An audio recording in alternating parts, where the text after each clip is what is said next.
और आज हमार एगो फिल्म भी रिलीज होता जौन फिल्म के नाम है पावर स्टार।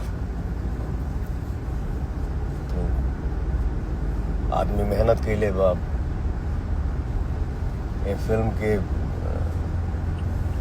डायरेक्शन के लिए बड़े हमारे बहुत प्यारे मित्र हैं, प्यारे भाई हैं, फिरोज खान जी। प्रोड्यूसर हैं समीर आफ्ताब जी, बहुत अच्छे मित्र हैं हमारे। ये फिल्म में जो हीरोइन बानी मधु शर्मा जी, वो भी प्रोड्यूसर बानी।